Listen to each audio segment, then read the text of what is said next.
Halo, selamat sore Bapak dan Ibu sekalian. Semoga selalu dalam keadaan sehat dan sejahtera. Terima kasih atas kesediaan Bapak dan Ibu yang berkenan meluangkan waktu untuk hadir di acara Pojok Pintar Manajemen seri kali ini. Pojok Pintar Manajemen adalah sebuah acara yang diinisiasi oleh PPM Manajemen sebagai bentuk kontribusi pada individu dan perusahaan. Kegiatan dalam bentuk diskusi online ini dilakukan untuk mendorong individu dan perusahaan agar tetap berkarya di tengah keterbatasan akibat COVID-19. Pandemi COVID-19 mempengaruhi perekonomian secara luar biasa. Seluruh dunia menghadapi penurunan ekonomi dan menyebabkan kontraksi yang sangat hebat. Untuk mampu bangkit dibutuhkan manajemen yang baik dari seorang pemimpin. Manajemen tentunya membutuhkan strategi yang efektif agar proses perubahan berjalan dengan baik. Dibutuhkan suatu keputusan manajemen prioritas untuk menggiatkan kembali roda bisnis ke depan yang berlandaskan pada situasi ekonomi baru di tahun 2022. Forum diskusi kali ini dilakukan untuk memberikan potret terkait aktivitas manajerial yang dilakukan oleh perusahaan-perusahaan di Indonesia dalam menghadapi adaptasi kebiasaan baru selama masa pandemi COVID-19. Pojok Pintar Manajemen kali ini mengangkat tema Management in 2022 set the trend to drive your business. Dari sekian banyak tren manajemen yang ada yang cukup berpengaruh dan masuk di banyak aktivitas di masa pandemi yang saat ini kita sama-sama rasakan, salah satunya adalah supply chain dan rantai pasok. Pada kesempatan kali ini, para narasumber akan menyajikan topik mengenai tren manajemen dan tren manajemen rantai pasok dan logistik di tahun 2022. Sebelum kita lanjut ke acara inti, izinkan saya memperkenalkan diri terlebih dahulu. Saya Santi Raharjo Pratama, trainer dan konsultan bidang keahlian decision science di PPM Manajemen yang akan memandu jalannya acara Pojok Pintar Manajemen hari ini.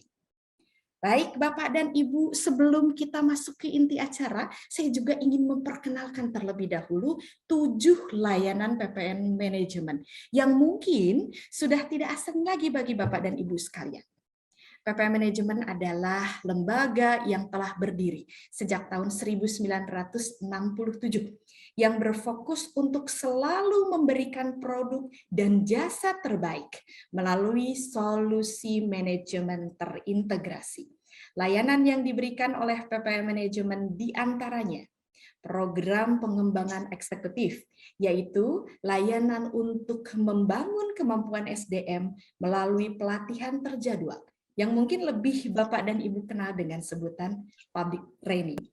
Kedua, publikasi dan seminar, yaitu layanan penerbitan buku manajemen, penerbitan majalah bulanan yang menjadi referensi manajemen mutakhir dan terapan, serta menyelenggarakan seminar-seminar tema manajemen dengan narasumber berkualitas. Berikutnya ada program pelatihan sertifikasi, yaitu penyedia jasa sertifikasi berbagai bidang fungsional manajemen yang berskala nasional maupun internasional. Selanjutnya ada pembelajaran Inggria yang menyediakan jasa pelatihan dan pengembangan yang didesain sesuai dengan kebutuhan perusahaan, sehingga tercapai high impact learning. Mungkin Bapak dan Ibu lebih mengenal dengan nama in-house learning PPM Management.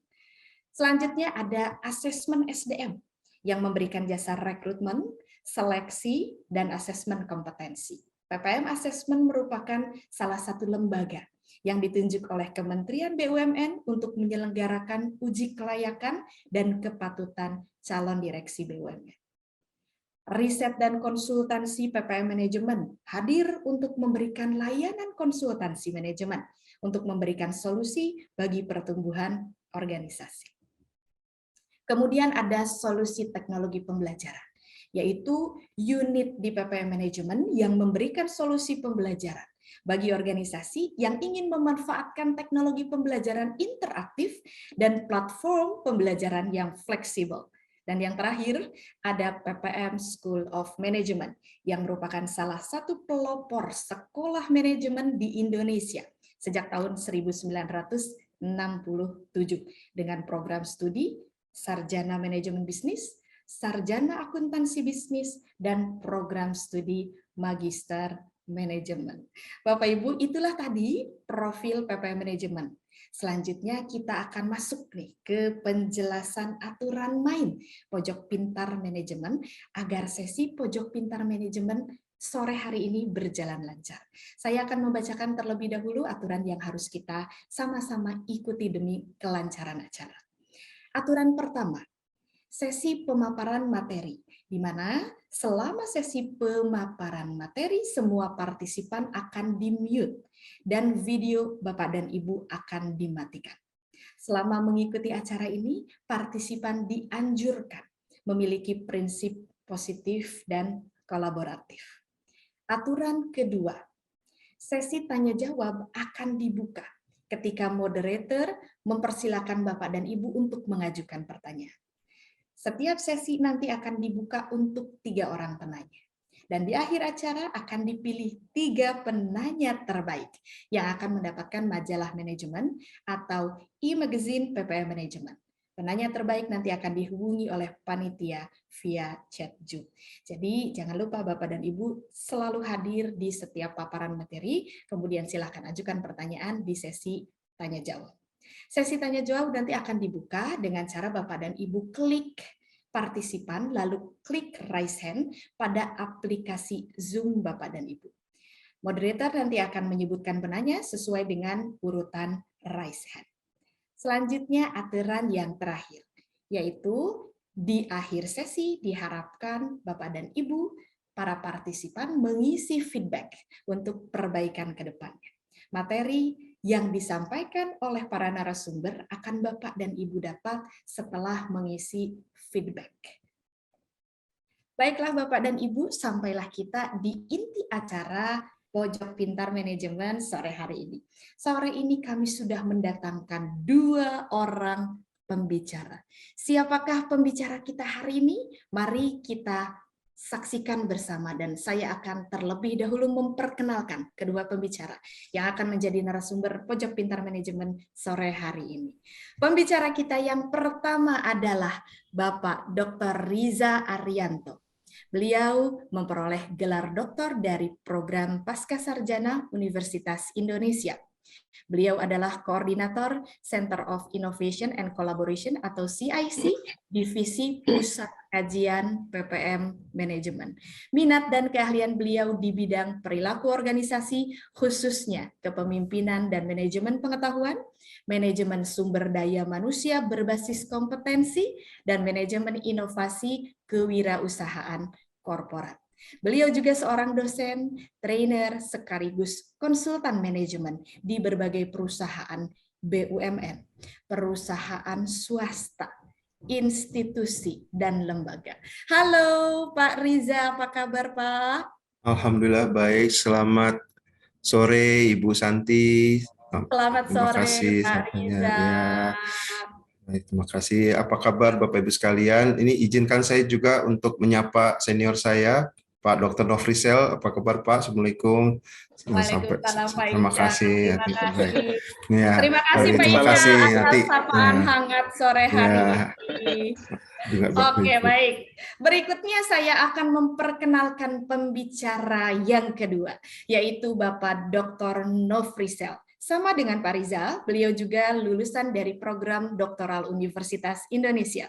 Saat ini beliau menjabat sebagai Presiden Direktur PT Jawa Barat Logistik. Beliau juga saat ini menjabat sebagai Ketua Dewan Pakar Asosiasi Logistik Indonesia atau ALI, dan beliau juga Kepala Komite Tetap Kadin Bidang Logistik, Supply Chain, dan SDM. Beliau memiliki segudang pengalaman, terutama di bidang logistik dan supply chain, sebagaimana kami tampilkan di layar Bapak dan Ibu.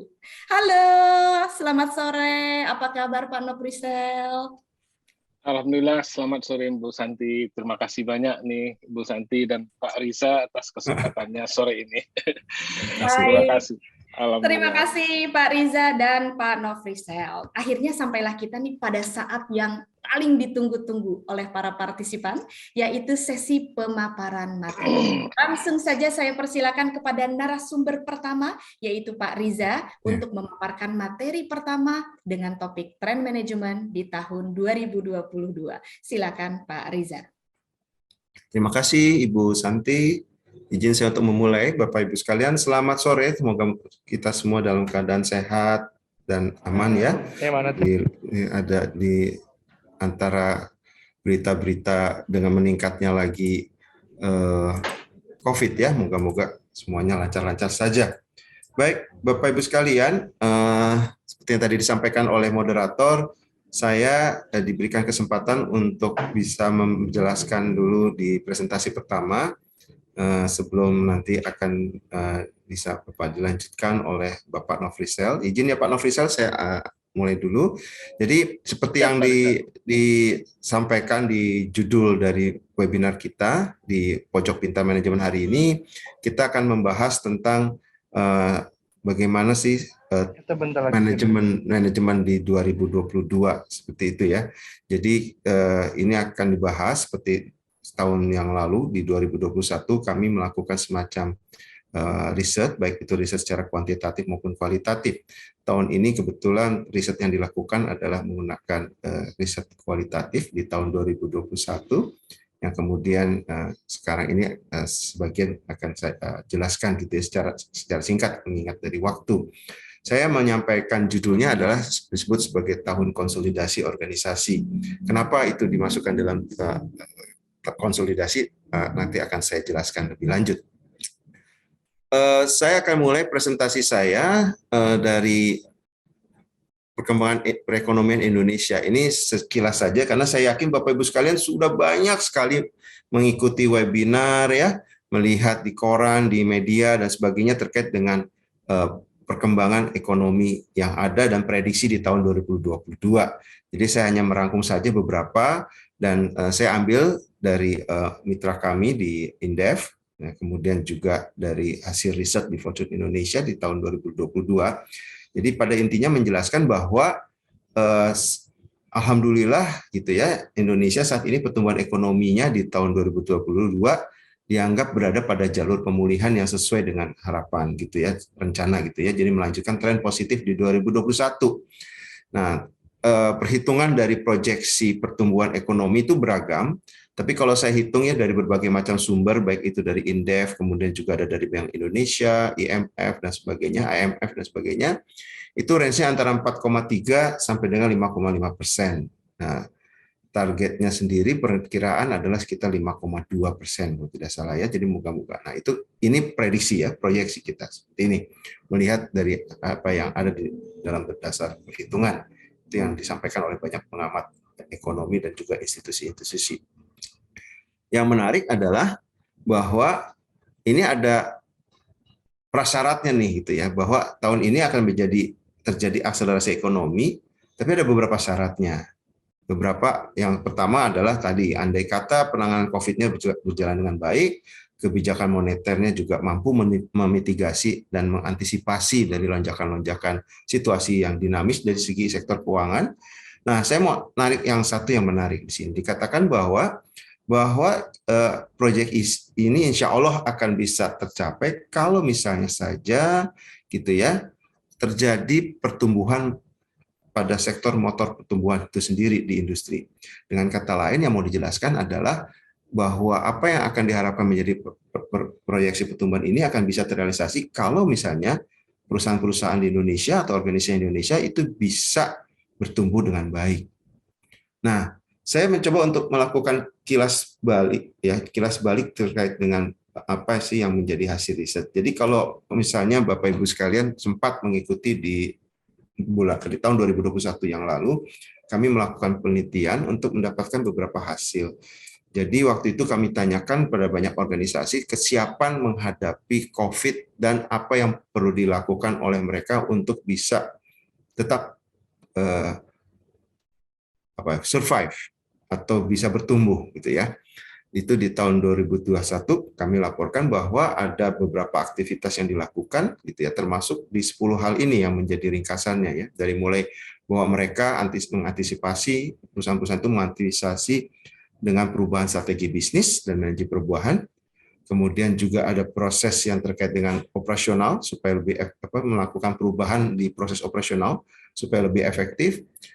Nah, yang juga penting juga adalah senantiasa untuk menjaga memantau dan menjaga kesehatan dari karyawannya. Lalu ada berinvestasi di teknologi. Jadi ada beberapa perusahaan dari hasil riset kami di tahun lalu itu di 2021 berarti ya, waktu itu di 2020 mereka berencana dan itu dilakukan di 2021 itu berinvestasi di teknologi gitu ya. Ada yang melakukan seperti itu. Nah, teman-teman, bentuknya seperti apa? Mereka mengatakan teknologi yang relevan. Jadi bukan sesuatu yang harus selalu dalam investasi yang jumlahnya besar gitu ya. Lalu penting buat mereka untuk melakukan manajemen risiko dan seterusnya. Dan 10 hal ini yang merupakan simpulan dari apa yang akan dilakukan mereka. Jadi waktu itu surveinya di 2020, kami sampaikan di awal 2021. Nah, kemudian kami melihat sekarang ini, setelah 2021 berjalan, kami kembali melakukan beberapa wawancara dan juga observasi terhadap kegiatan ada dan studi dokumen yang kemudian sekarang kita lihat di tahun 2022. Nah, secara umum setelah kami lihat seperti ini kira-kira ya, kalau kita bicara terkait dengan perubahan-perubahan yang mereka lakukan atau responden kami lakukan, kesiapan itu sudah dimulai dari tahun 2020 sebenarnya ya, dan 2021 mencoba untuk melakukan aksinya dan kami lihat di 2022. Selain itu juga ada beberapa yang disadari oleh kita. Jadi saya mulai dari yang pertama, Bapak sekalian, saya mulai dari pertama, secara umum gitu ya, ada terjadi perubahan gaya hidup dan gaya bekerja. Nah, kalau bicara gaya hidup udah kelihatan lah ya, mungkin di antara Bapak Ibu juga sudah mengalami. Saya ambil contoh sederhana aja, kalau pesan makanan, kalau dulu biasanya kita pesan makanannya kadang pergi ke rumah makan, ya intensitasnya lebih banyak ke sana, makannya juga guyup gitu ya, rame-rame. Sekarang sepertinya order makanan meningkat tuh.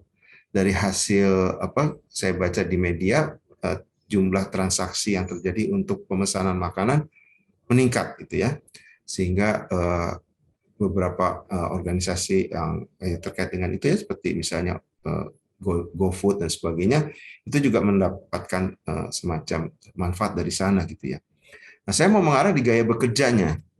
Rupanya gaya hidup yang ada juga berpengaruh terhadap gaya hidup yang lain yang bisa saya tampilkan adalah hidup mencoba untuk lebih sehat. Contohnya kemana-mana pakai masker gitu ya, bawa hand sanitizer gitu ya, disinfektan. Nah, itu rupanya juga berpengaruh terhadap perputaran roda, terutama bagi perusahaan-perusahaan yang memang memproduksi alat-alat tersebut, gitu ya, misalnya saja. Juga berlaku pada perubahan di gaya bekerja, di mana banyak organisasi yang memutuskan untuk bisa melakukan perubahan dalam sistem kerja.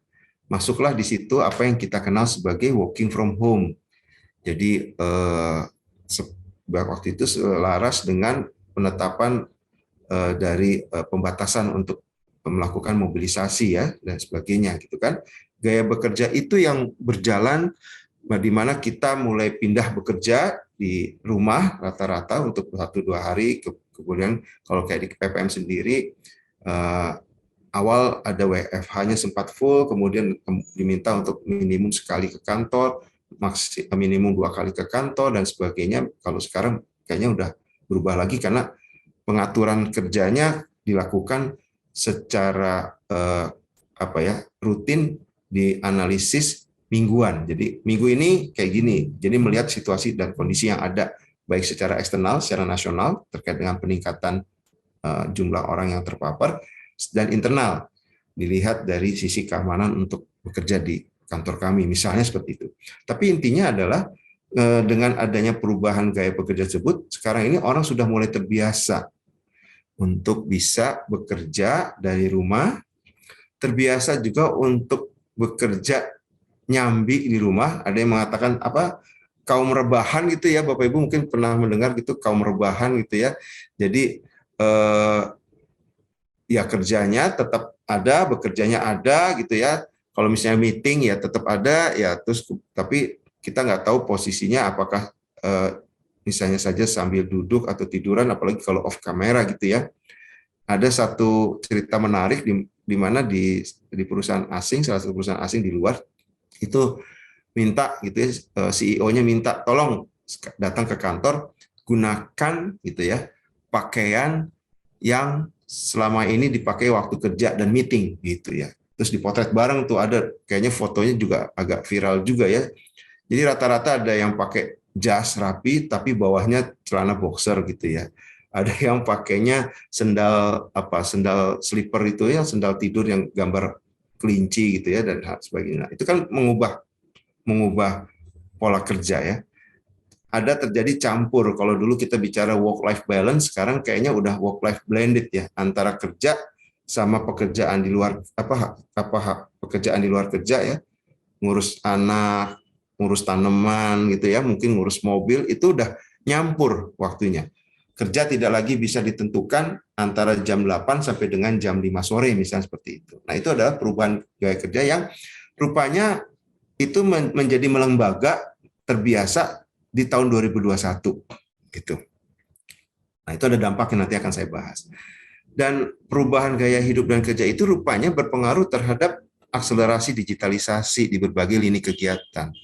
Maksudnya begini, pada waktu orang sudah mulai bekerja tadi ya, memanfaatkan teknologi yang ada, baik itu juga dalam bekerja dan juga kehidupan yang gaya hidup yang lain, rupanya pemanfaatan teknologinya itu bertambah. Makanya saya katakan sebagai akselerasi. Awalnya sudah ada sampai misalnya seperti melakukan Zoom meeting, mungkin di antara beberapa perusahaan sudah banyak yang menggunakan fasilitas Zoom ataupun juga fasilitas yang lain untuk meeting online-nya. Tapi dengan adanya perubahan gaya bekerja tersebut, gitu ya, itu rupanya intensitasnya jadi berubah.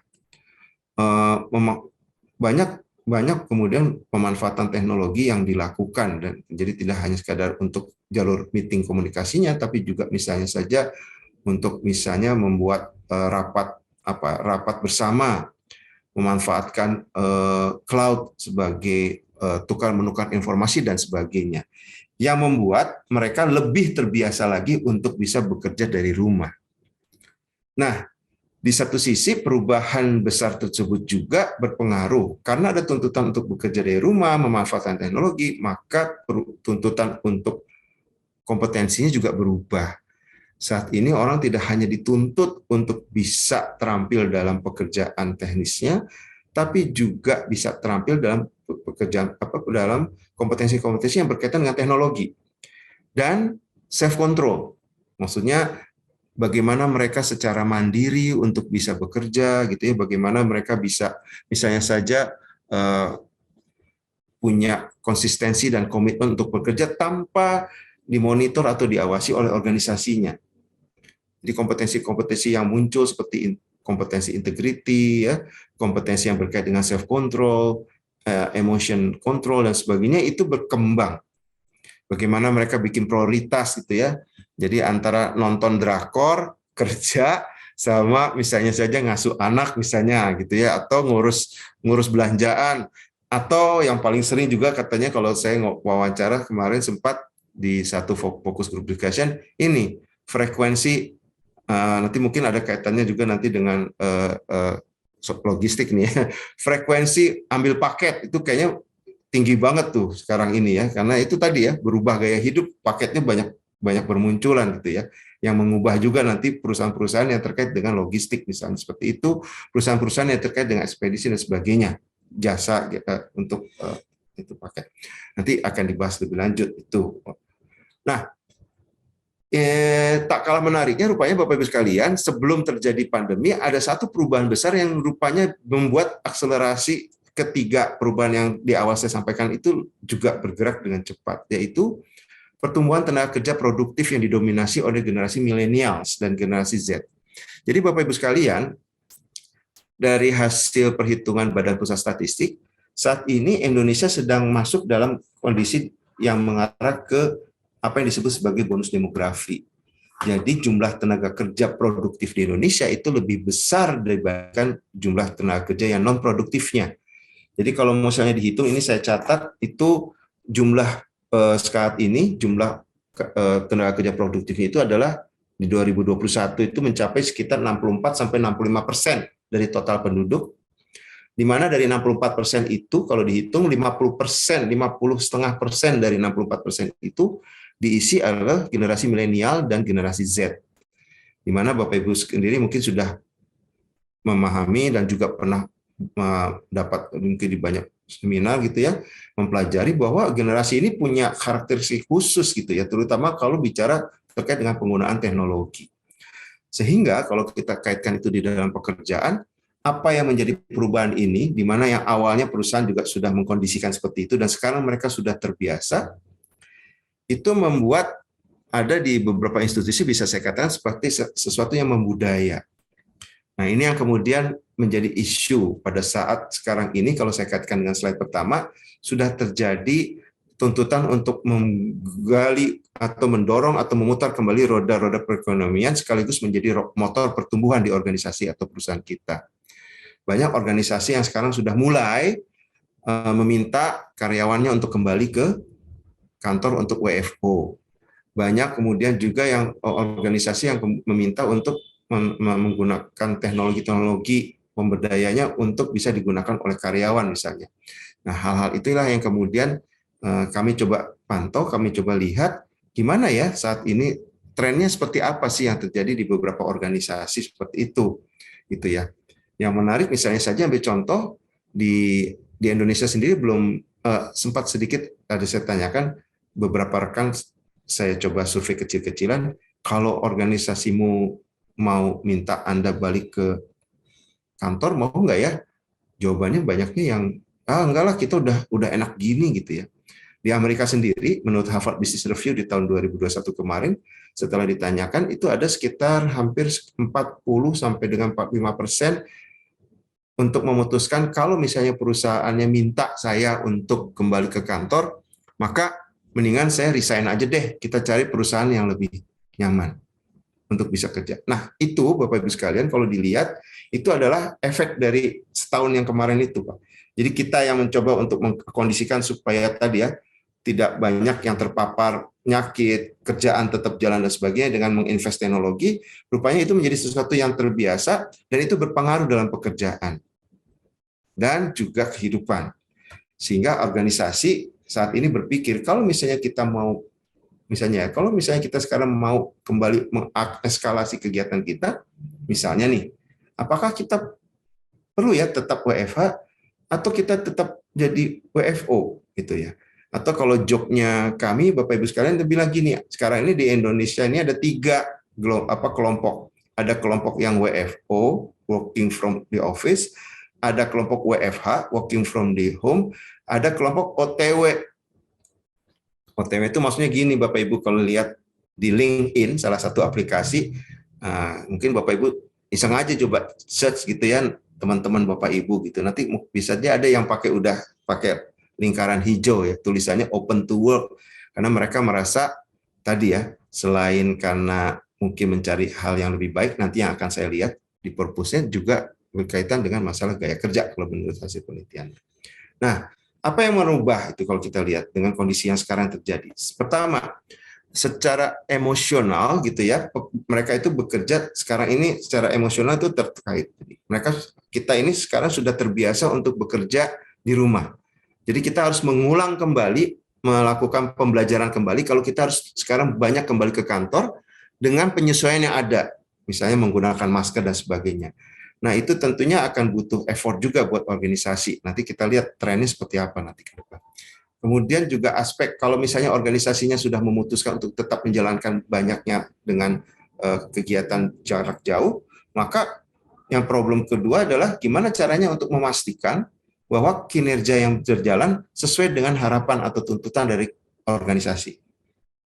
Itu yang saya contohkan sebagai emotional workplace, misalnya seperti itu. Dampak yang berikutnya adalah physical. Nah, kalau physical tadi ya, karena sudah banyak sekali terbiasa dengan working from home, maka terjadi perubahan secara fisik di kantor sendiri. Nanti berkaitan dengan layout ruangan, misalnya saja ya, purpose, kemudian juga apakah memang menjadi kebutuhan perlu punya kantor sendiri dan sebagainya. Itu yang juga benar menjadi dampak di situ.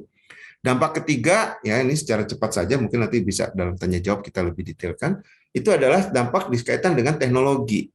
Karena sudah terbiasa menggunakan teknologi yang disiapkan, maka pertanyaan berikutnya adalah, kalau untuk di tahun 2022 ini bagaimana ya caranya untuk bisa satu ya memastikan mereka memang menggunakan teknologi itu secara efisien dan efektif.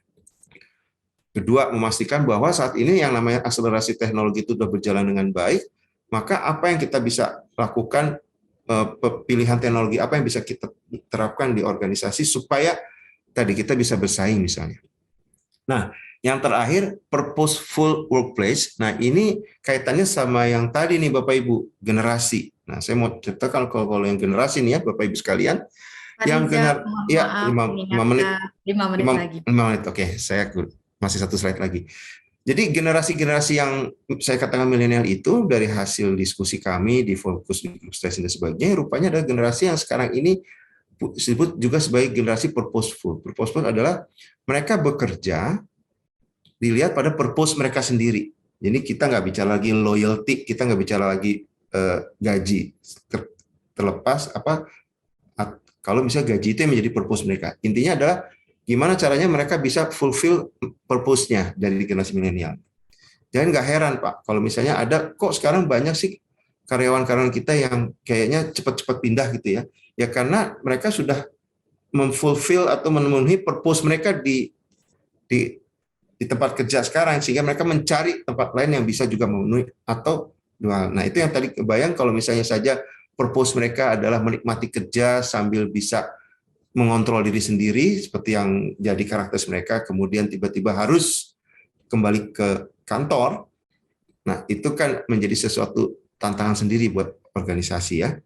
Nah, kami mencoba melihat, jadi dengan kondisi-kondisi seperti apa, ini yang kami lihat secara ringkas ya Bapak Ibu sekalian. Jadi kami bagi menjadi 4, ada 5. Jadi pertama adalah terkait dengan kalau tadi kita bicarakan poin 1 menyiapkan untuk perkembangan strategi. Nah di sini rupanya Bapak Ibu sekalian sudah ada nih bahwa redesign model bisnis itu menjadi keniscayaan rupanya di organisasi. Redesainnya di mana? Satu, misalnya saja memanfaatkan atau menerapkan apa yang disebut sebagai transformasi organisasi, misalnya transformasi digital.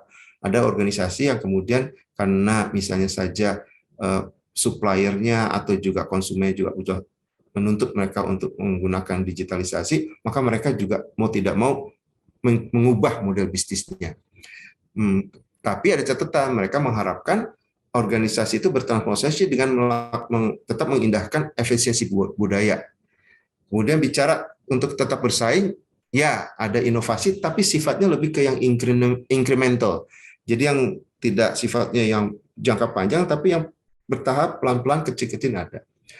Terus di pengelolaan SDM, nah itu banyak rupanya yang ada nih Pak. Jadi pertama kalau kita lihat tetap organisasi itu mencoba untuk membangun sistem pengelolaan kesehatan dan keselamatan kerja yang baik. Lalu ada beberapa istilah baru yang muncul di SDM, seperti misalnya saja hybrid atau remote work model gitu ya. Kemudian juga misalnya saja melakukan digitalisasi kegiatan SDM-nya sendiri, mulai yang administrasi sampai dengan rekrutmen dan sebagainya. Di organisasi, nah ini saya cepat saja mungkin ya, itu ada beberapa hal yang juga berubah, jadi banyak yang melihat butuhnya organisasi untuk mengembangkan teknologi ini. Banyak organisasi yang sudah mengembangkan apa yang disebut sebagai teknologi pemantauan jarak jauh, jadi terkait dengan early warning system untuk melihat tadi ya, pasokannya di gudang dan sebagainya, sehingga tidak sampai terjadi masalah nanti dalam hal ketersediaan sumber daya. Lalu kemudian juga di pemanfaatan teknologi untuk kegiatan pengelolaan rantai pasok, hari ini ada ahlinya yang akan membahas tentang itu, gitu ya. Kemudian hal-hal yang berkaitan dengan digitalisasi di bagian pemasaran dan memanfaatkan sosial media misalnya. Di keuangan, dari hasil riset kualitatif kami, rupanya penekanan di bidang keuangan itu banyak berkaitan dengan manajemen risiko. Bagaimana ada penguatan di manajemen risiko terkait dengan masalah akselerasi pemanfaatan teknologi yang tadi, karena kan kita invest teknologi pasti ada, dan juga peningkatan risiko periferal, di mana dicoba untuk identifikasi risiko yang terjadi tidak hanya di organisasi kita, tapi juga yang menjadi stakeholder kita, gitu ya. Dan yang terakhir, gitu ya, itu adalah pengelolaan teknologinya sendiri nih, Bapak Ibu sekalian, penguatan di pengelolaan teknologi. Ada investasi yang harus dilakukan, gitu ya, terkait dengan sesuatu, tapi yang diharapkan terintegrasi dan kembali lagi efisien, mengingat sekarang ini kan banyak organisasi yang mencoba untuk menjadi lebih baik menginvestasi teknologi, tapi mesti juga siap dari segi keuangan, gitu ya. Dan ramah lingkungan, itu yang terdeteksi juga seperti itu. Nah, beberapa hal yang nanti kita bisa bahas di tanya jawab. Baik, Bapak Ibu sekalian, sayangnya waktunya sudah ada selesai gitu rasanya, tadi dapat kode juga. Saya ucapkan terima kasih. Bu Santi, saya serahkan dulu kepada Ibu, nanti mungkin akan diperjelas ditanya jawab. Baik, Silakan. terima kasih Pak Riza. Wah, menarik sekali apa yang sudah disampaikan oleh pemateri pertama kita, yaitu Pak Riza Rianto. Terima kasih kepada Pak Riza atas paparan materi yang luar biasa mengenai tren manajemen di tahun 2022. Selanjutnya, kita akan sama-sama mendengarkan pemaparan materi yang akan dibawakan oleh pemateri kedua kita, ya, dengan topik tren manajemen rantai pasok dan logistik tahun 2022. Kepada Pak Nofrisel, kami persilakan. Baik, Assalamualaikum warahmatullahi wabarakatuh. Waalaikumsalam warahmatullahi wabarakatuh. Selamat sore dan salam sejahtera buat kita bersama. Terima kasih Bu Santi. Pertama, luar biasa sekali yang disampaikan Pak Risa. Jadi saya tuh nggak ngomong banyak lagi setelah ini Bu Santi, karena sebagian besar mengenai perilaku, behavior, termasuk di industri logistik sudah diungkap oleh Pak Risa. Jadi mudah-mudahan waktu saya bisa lebih efektif bicara tentang logistik, dan kayaknya presentasi kita connect banget gitu ya antara saya dengan Pak Risa. Saya teringat bahwa 10 tahun yang lalu saya sempat menjadi dosen di PPM, waktu itu di S1 eksekutif gitu Pak. Tetap ngajarnya logistik juga Pak. Jadi dari dulu sudah ngomong logistik dan pengalaman juga udah ngomong logistik gitu ya. Baik Bapak Ibu sekalian, teman-teman semua yang hadir pada kesempatan sore ini, izinkan saya sharing diskusi sore ini. Mohon maaf sekali, mungkin sebagian dari diskusi ini sudah pernah saya sampaikan di beberapa kesempatan ya. Tapi karena memang isunya itu, dan kemudian juga Anda kalau baca rilis dari PPM juga sudah ada, sebagian besar sudah ada di situ. Dan sebetulnya kalau kita bicara tentang logistik itu begitu luas cakupannya. Dan saya ingin membahas beberapa di antaranya yang menjadi isu sentral gitu ya. Dan dari isu sentral itu kemudian mudah-mudahan kita bisa mengambil inspirasi dan mungkin bisa melihat bagaimana perkembangan logistik dan supply chain di Indonesia. Izin saya share screen.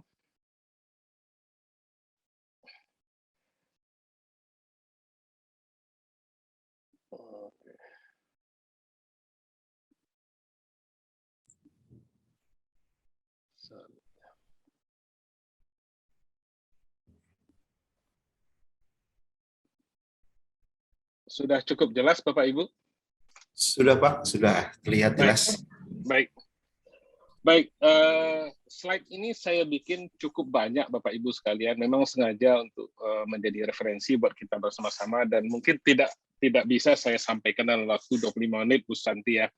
Tapi mungkin secara cepat beberapa hal akan saya sampaikan dengan tren logistik dan supply chain, dan beberapa hal kemudian menjadi saya skip saja, apalagi kalau yang berkaitan dengan yang sudah disampaikan oleh Pak Risa. Jadi Pak Ica luar biasa, beliau sudah mendeteksi apa yang mau saya sampaikan, jadi padahal kita nggak ada kesepakatan sebetulnya. Baik, saya mulai Bapak Ibu sekalian, tren logistik, pendahuluan tren logistik, implikasi pada sektor publik dan swasta, beberapa tantangan dan kesimpulan. Baik, ini tadi sudah disampaikan oleh Bu Santi, saya nggak usah tulis lagi, jadi dibaca lagi. Yang di pendahuluan, oke, kita memang perlu mengetahui sedikit lah ya asbabun nuzul dari sebuah terminologi logistik. Jadi karena kalau kita bicara logistik sebetulnya ternyata itu sudah lama sekali, tidak hanya hari ini. Kita bicara demand forecasting, kita bicara warehouse, kita bicara transport, sebenarnya udah dari dulu. Cuma makin ke sini makin dituntut untuk semakin integrated gitu ya, semakin terpadu dan bahkan semakin memunculkan berbagai value added proses di dalam logistik. Bahkan berkembang menjadi kekhususan-kekhususan tersendiri seperti reverse logistik, seperti lean logistik, seperti halal logistik dan seterusnya. Ini sekedar memayungi saja konsep diskusi kita. Kemudian yang kedua adalah ada satu perspektif yang mungkin perlu disepakati bersama, yaitu bahwa kalau kita bicara logistik, kita bisa bicara logistik dalam perspektif mikro korporasi, gitu ya. Tetapi kita juga bisa bicara logistik dalam perspektif makro kebijakan regulasi. Jadi kalau kita bicara dua itu, maka kita melihat bahwa tuntutan sebenarnya dari logistik itu adalah bagaimana alignment, keselarasan antara kepentingan mikro dan makro itu secara keseluruhan. Jadi makro atau state logistik itu memiliki satu kewenangan macam-macam ya. Sebagai contoh adalah bahwa kita di mikro, di swasta, di perusahaan tidak punya otoritas untuk membuat jalan kereta api sendiri, bikin pelabuhan sendiri, bikin jalan tol sendiri. Enggak, itu adalah kewenangan pemerintah atau state. Tapi membuat pelabuhan sendiri, jalan tol itu, kemudian juga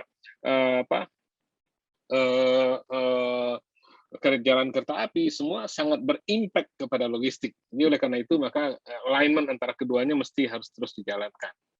Oke, saya mulai dengan bicara sedikit mengenai supply chain. Kalau kita bicara supply chain, maka kita bicara supply chain dari pendekatan individu maupun korporasi. Kalau kita lihat dari individu, maka orang logistik akan selalu memandang bahwa setiap mangkok bakso misalnya ya, atau segelas kopi gitu ya, maka dia akan berpikir bahwa ini akan datang dari berbagai penjuru dunia gitu ya.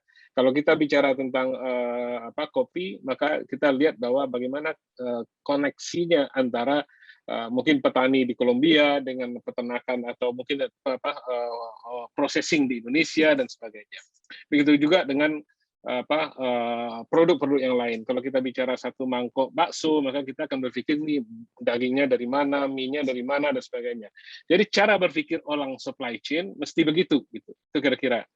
Yang kedua adalah dari organisasi juga begitu. Ketika kita bicara tentang supply chain, maka kita memulainya dengan membahas dan melihat bagaimana proses keberadaan sebuah barang dan service atau aktivitas pendistribusian barang itu. Jadi mulai dari supplier sampai ke customer dan sampai ke retail gitu ya, dan di sana ada implikasi-implikasi yang harus dipertimbangkan, baik level of service maupun struktur cost yang harus dipertimbangkan. Itu kira-kira bicara tentang supply chain yang menjadi payung bagi kita untuk membahas situasi sore ini. Kemudian saya singkat cerita bahwa bagaimana perkembangan logistik kita hari ini. Saya tidak meminta teman-teman membaca koran ini, tapi intinya adalah bahwa dalam tahun 2020-2021 bahkan sampai hari ini, industri logistik itu berkembang sangat signifikan gitu ya. Logistik terus bertumbuh ya secara potensial, baik dari sisi pemain, dari sisi skala ekonomis maupun dari sisi bidang bisnis gitu. Ini satu, kemudian juga bisa lihat di transportasi juga begitu, bahkan ketertarikan investor asing dalam masuk di dunia logistik juga luar biasa gitu ya.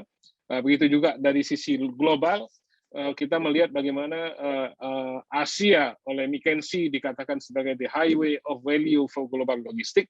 Kenapa? Karena Asia itu mengelola hampir 65% barang dunia gitu.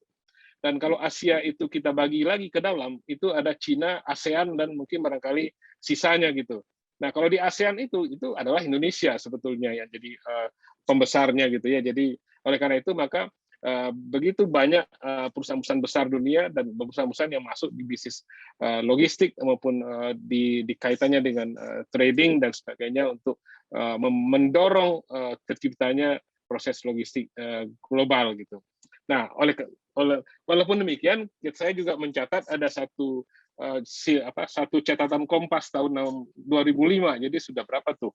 Udah 17 tahun gitu ya, 16 tahun gitu. Yang waktu itu merefleksikan tentang bagaimana kondisi logistik kita yang sangat berat gitu ya.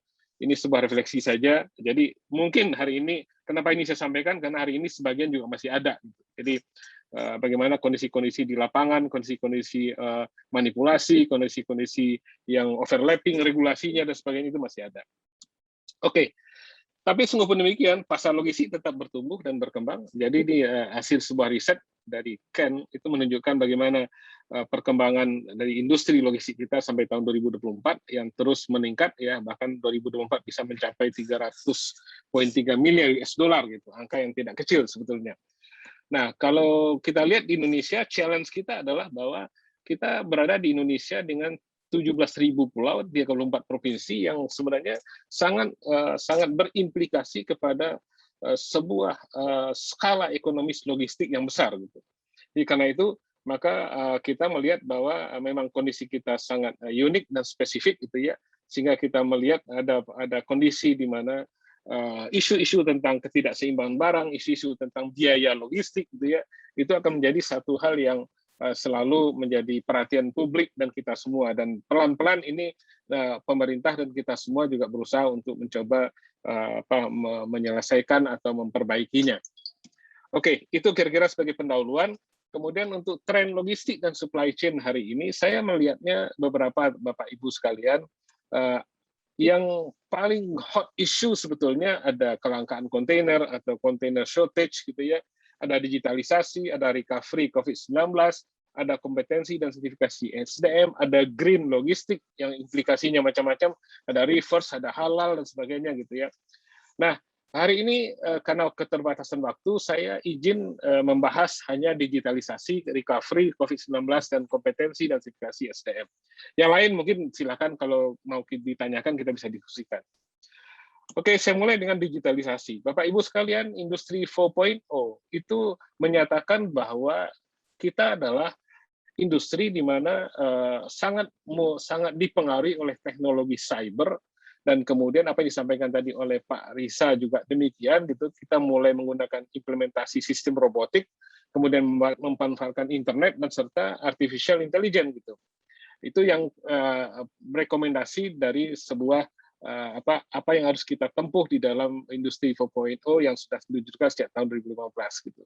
Ini ya riset dari PricewaterhouseCoopers, dan kalau kita dalami dari digital supply chain itu sendiri, itu artinya apa? Artinya adalah ada integrated planning and execution, ada logistic feasibility, ada procurement 4.0, ada smart warehouse.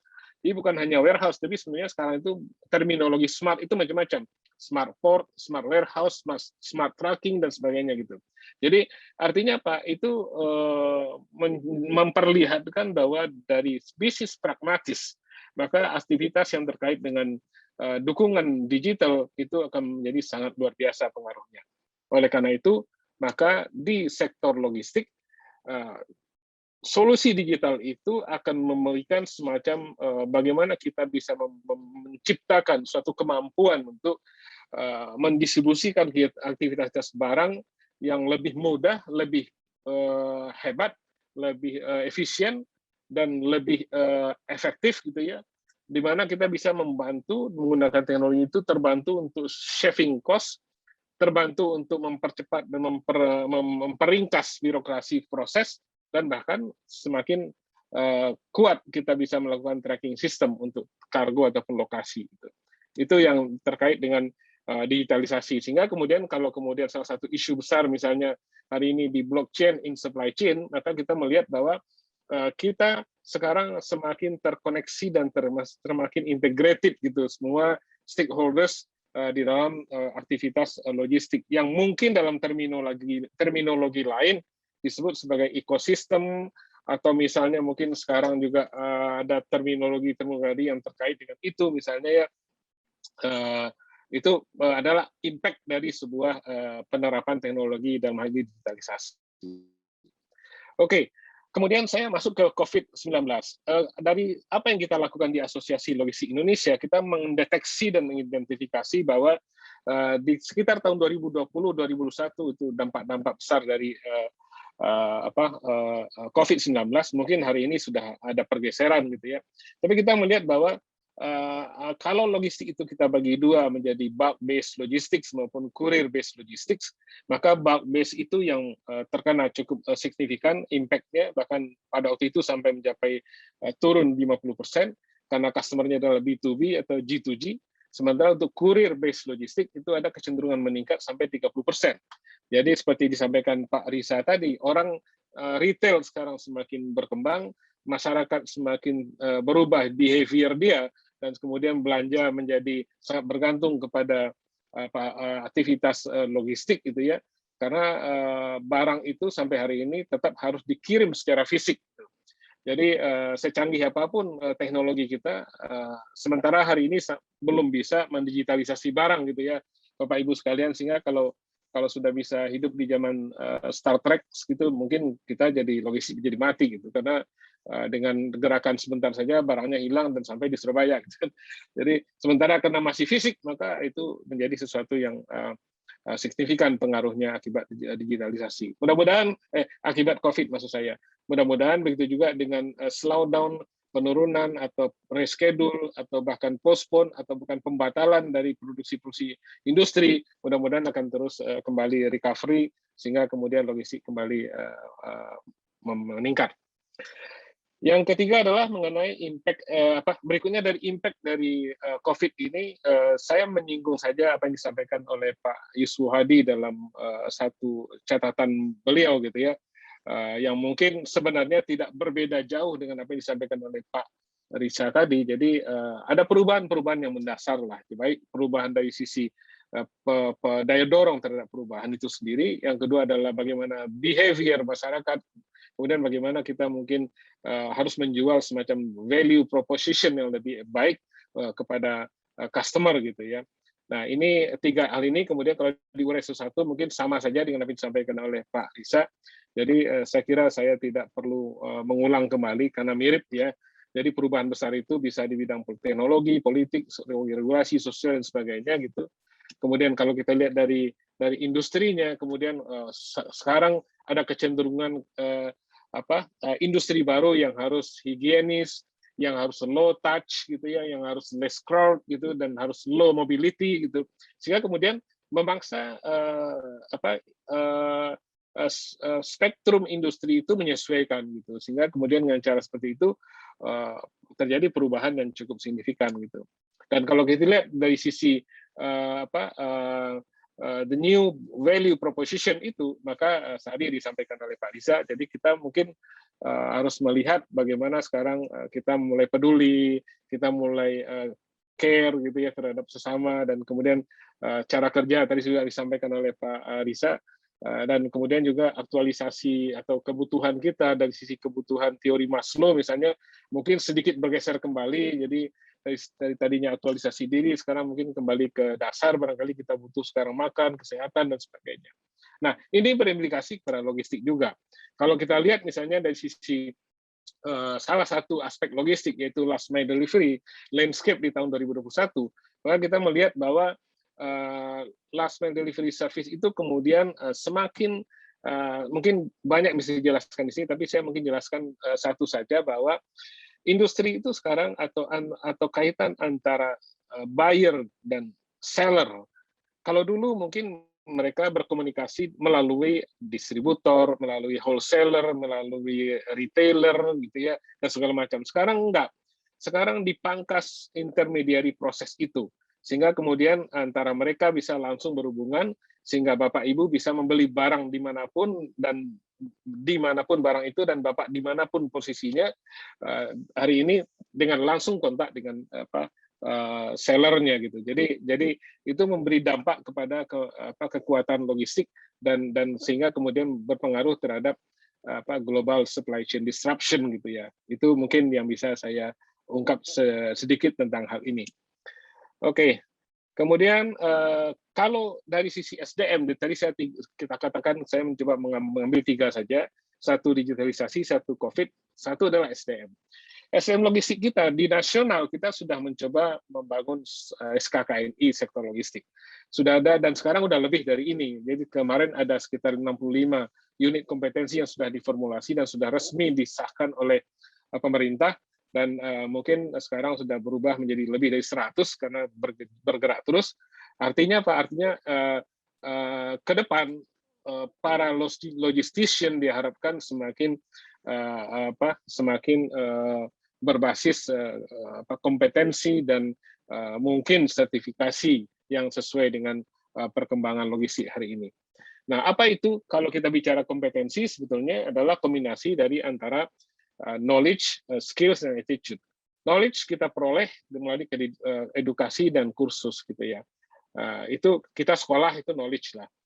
Kemudian kita juga tidak bisa mengandalkan itu saja, kita butuh skills gitu ya. Dan skill itu diperoleh melalui work experience. Dan tentu tidak harus panjang, kalau kayak saya kan terlanjur panjang nih work experience-nya gitu. 32 tahun lebih di dunia logistik gitu. Tapi sekarang sebenarnya bisa dipercepat melalui sertifikasi-sertifikasi. Jadi kayak saya misalnya mengambil sertifikasi dari European Logistics Association misalnya, ESLOC misalnya, itu adalah cara percepatan kita untuk menguasai dan kita bisa memberi satu skill yang efektif gitu. Itu sertifikasi. Tetapi dua hal itu, knowledge dan skill, tidak memadai juga untuk disebut kompetens ketika kita attitude-nya tidak berkembang gitu ya.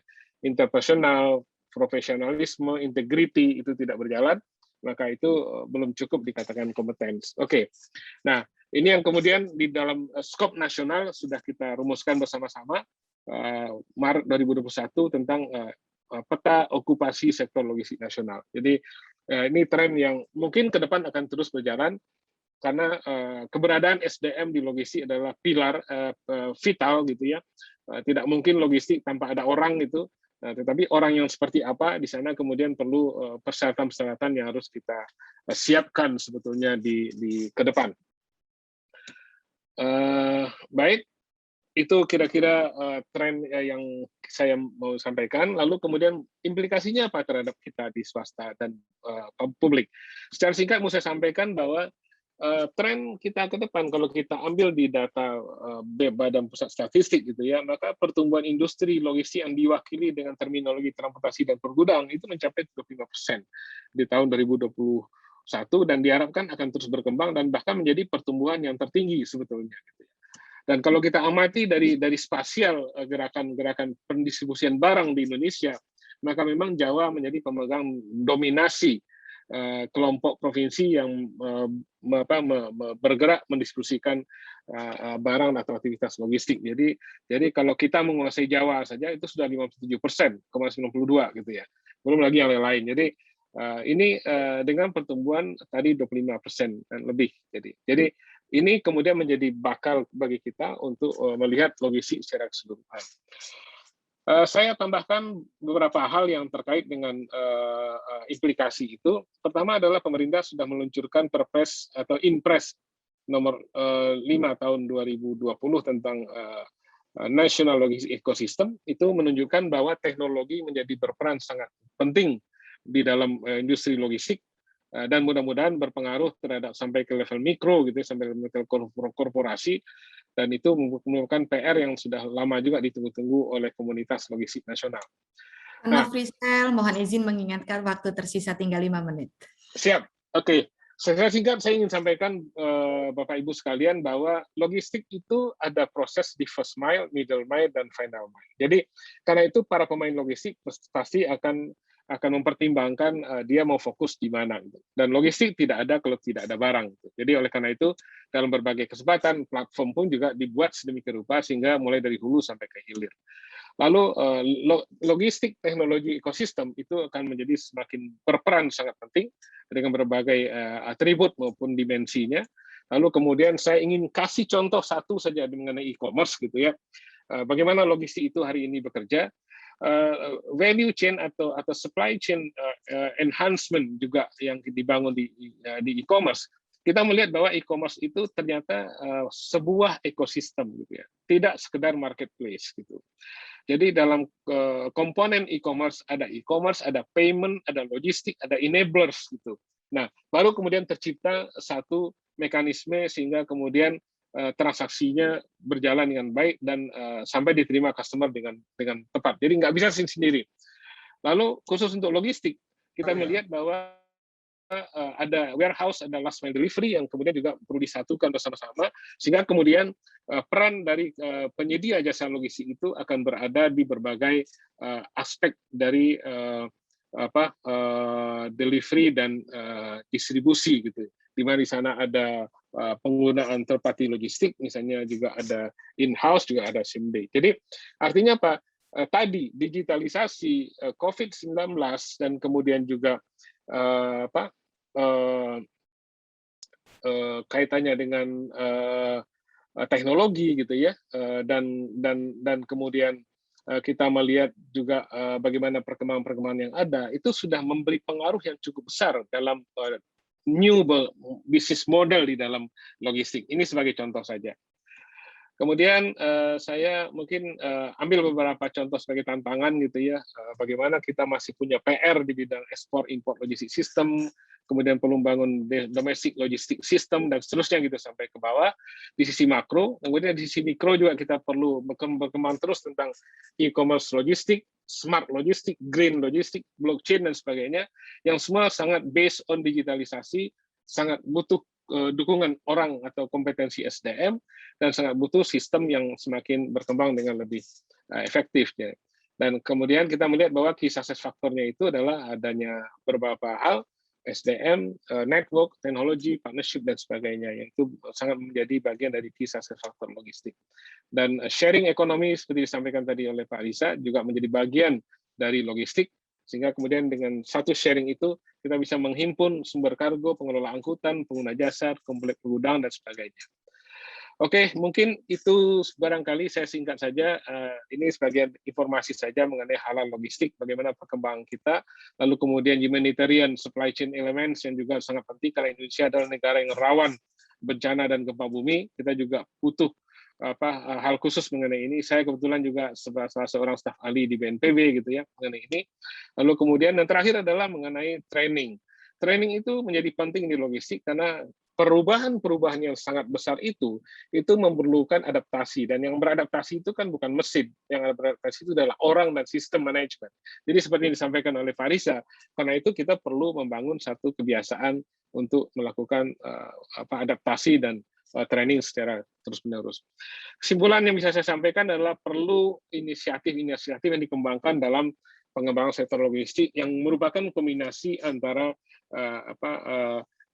industrial adjustment policy dari pemerintah dan juga implikasi dari policy perusahaan-perusahaan gitu ya, harus selalu alignment dengan itu.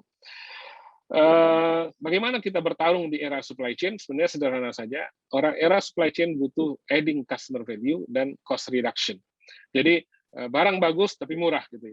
Kalau barang murah tapi murah ya, atau barang mahal atau barang bagus tapi mahal, itu sudah biasa. Tapi era supply chain sebenarnya membutuhkan hal-hal seperti itu.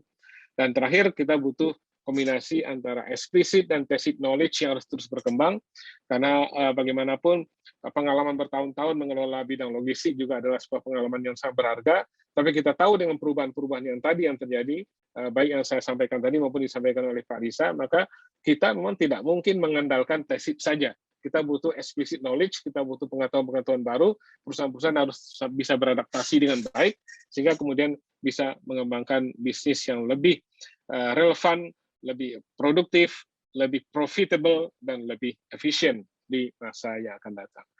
Saya kira begitu barangkali Bu Santi yang bisa saya sampaikan. Mudah-mudahan tidak terlalu terburu-buru, tapi cukup untuk dicerna diterima oleh teman-teman esensinya. Mohon maaf kalau ada yang kurang berkenan. Terima kasih. Saya kembalikan kepada Bu Santi. Ya, terima kasih. Assalamualaikum warahmatullahi wabarakatuh. Waalaikumsalam warahmatullahi wabarakatuh. Terima kasih Pak Nofrisel atas paparannya yang luar biasa mengenai tren manajemen rantai pasok dan logistik di tahun 2022. Bapak dan Ibu, inilah saatnya saya buka sesi tanya jawab. Mungkin di antara Bapak dan Ibu ada yang sudah menyiapkan nih banyak sekali pertanyaan-pertanyaan yang akan disampaikan. Di sesi pertama saya akan buka untuk 3 penanya terlebih dahulu. Silakan bagi Bapak dan Ibu yang ingin bertanya, boleh raise hand dengan cara klik partisipan, lalu klik raise hand pada aplikasi Zoom Meeting Bapak dan Ibu. Saya akan menyebutkan penanya berdasarkan urutan raise hand Bapak dan Ibu. Baik, saya juga ingin mengingatkan kembali kepada Bapak dan Ibu bahwa di akhir acara kami akan memilih 3 orang penanya terbaik yang akan mendapatkan e-magazine PPM Manajemen. Baik, sudah ada beberapa penanya.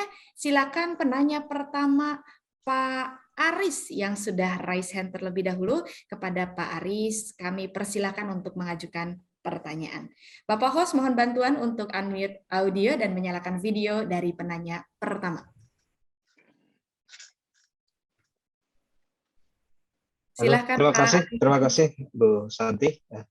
Saya mau bertanya, boleh dua-duanya nih kalau boleh ya. Boleh, Karena boleh. Tentu. tadi terkait dengan Indonesia nih, kesiapan terhadap 4.0 dan lain-lain ini saya sendiri agak khawatir. Cuma sebetulnya kalau tadi menyimak apakah kita akan kembali ke teori Maslow, hierarki Maslow paling bawah, kayaknya memang itu bisnis yang tidak akan pernah lapuk atau langka gitu ya. Kalau kita bersaing dengan, saya sendiri Pak di NG Kampus Indonesia ini saat ini sedang khawatir dengan mobil listrik atau kendaraan listrik, karena di kita kan ICE ya, internal combustion engine ya. Nanti kalau mobil listrik datang atau sepeda motor listrik datang ya habis juga. Sementara kita bukan pionir, udah ada Tesla, ada BYD gitu ya. Nah, artinya kalau kita bersaing dari awal teknologi yang canggih, kayaknya akan kalah ya.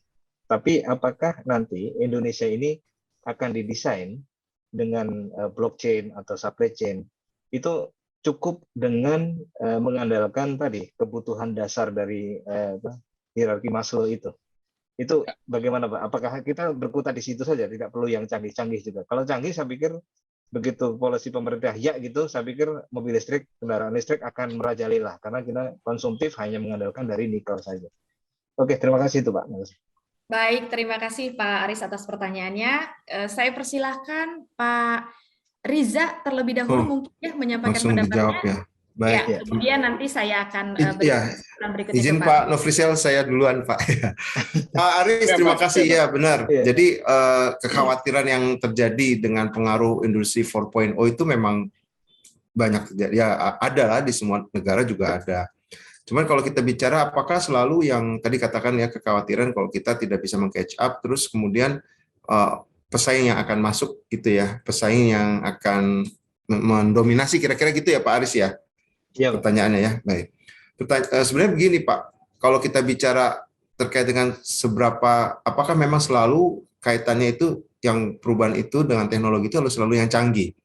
Kalau dari sudut pandang saya sih enggak Pak, karena yang canggih belum tentu punya, kalau saya ambil tadi istilahnya Pak Nofrisel ya Pak, belum tentu punya value added atau nilai tambah gitu ya untuk yang akan menjadi target kita Pak.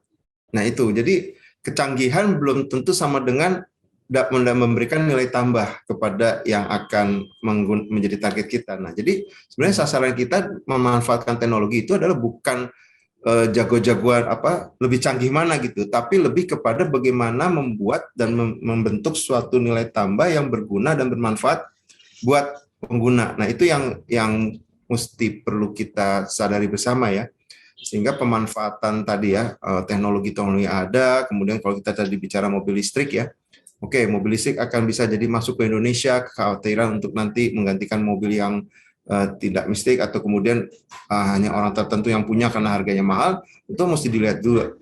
Kalau kita masuk di industri itu ya tentunya kita akan lihat daya beli dan sebagainya tentunya ya, dan teknologi yang ada seberapa jauh ada. Tapi kalau kita bicara apakah akan berubah, rasanya sih iya Pak, karena kan tuntutan tadi istilah Pak Nofrisel dikatakan sebagai ada tuntutan untuk kesadaran untuk hidup di lingkungan yang lebih ramah dan sebagainya, itu kan mendesak seperti itu. Jadi akan ada, sekarang tinggal siapa duluan nih yang bisa menciptakan nilai tambah gitu dari produknya ya, dalam hal ini misalnya mobil listrik itu yang rasanya akan bisa lebih cepat diterima di pasar, kira-kira seperti itu Pak dari saya tambah. Jadi demikian mungkin Bu Santi. Baik, terima kasih Pak Riza atas jawaban dan juga tanggapan atas pertanyaan dari Pak Aris. Berikutnya saya serahkan kepada Pak Nofrisel untuk menanggapi pertanyaan dari Pak Aris. Baik, ya. Terima kasih banyak Pak Aris. Saya kira kita tidak bisa menghindar dari kecanggihan teknologi. Hari ini mengelola gudang pun sudah dengan robotik gitu ya. Kita Iya. mengambil barang di gudang pun sudah menggunakan artificial intelligence gitu. Itu sesuatu yang sudah. Jadi kalau sekarang kita membutuhkan sampai ke antisipasi terhadap kebutuhan mobil listrik dan sebagainya, itu sebuah keniscayaan menurut saya. Nah, justru yang jalan pikiran kita di orang-orang supply chain dan logistik itu adalah teknologi itu kita manfaatkan gitu. Nah, bahwa sekarang kebutuhan yang harus dipenuhi itu adalah kembali ke kebutuhan dasar seperti saya sampaikan tadi, hasil investigasi impact dari pandemi gitu ya. Maka teknologi mudah-mudahan bisa mempercepat dan mengangkat kembali gitu kebutuhan dari dasar manusia itu tadi, sehingga dia bisa menaik kembali ke mungkin level esteem atau level aktualisasi diri. Justru teknologi itu kita harapkan harus mempercepat dan membantu supaya kita bisa menjalankan lebih baik dan efisien gitu Pak. Jadi kalau misalnya kami bicara di logistik, misalnya betapa kita lihat belanja ibu-ibu membeli barang saja lebih mudah di marketplace ketimbang beli di pasar gitu hari ini. Iya, Sehingga kemudian dengan cara seperti itu, berarti teknologi membantu mereka untuk bisa self confidence, membantu mereka untuk lebih user friendly gitu ya. Dan kemudian mereka pelan tapi pasti kita bisa mendeteksi bahwa kebutuhan mereka akan bisa dipenuhi oleh penghasilan mereka yang kalau dulu mungkin biaya ke pasar saja juga cukup mahal gitu ya, dan kayak beli bensin dan segala macam. Sekarang tidak. Jadi cost reduction yang mereka tanggung sebagai akibat dari konsekuensi dari penggunaan teknologi yang lebih canggih itu dirasakan Pak. Jadi justru malah saya tidak melihat sesuatu yang apakah teknologi canggih terus kemudian digunakan untuk sementara kita berhadapan dengan kondisi di mana kita kembali ke pemenuhan kebutuhan dasar gitu. Ini tidak bertentangan sebetulnya, justru harus dipakai dan digunakan agar kebutuhan itu bisa, atau teknologi itu yang canggih itu bisa membantu akselerasi percepatan kebangkitan dari baik ekonomi maupun lifestyle dari customer kita. Itu gitu Pak Aris menurut saya sebagai tambahan. Ya, terima kasih. Terima kasih banyak Pak penjelasannya. Baik, terima kasih Pak Nofrizel atas penjelasan untuk pertanyaan Pak Aris. Kita akan beranjak ke penanya kedua. Sudah ada Pak Herudin yang sudah raise hand. Kami persilakan Pak Herudin untuk mengajukan pertanyaan. Monggo, silakan Pak Herudin. Oke, terima kasih banyak Bapak Ibu atas waktunya. Jadi saya Herudin kebetulan saya salah satu staf di Pelindo di perusahaan pelabuhan begitu Bu, yang ada di kawasan timur.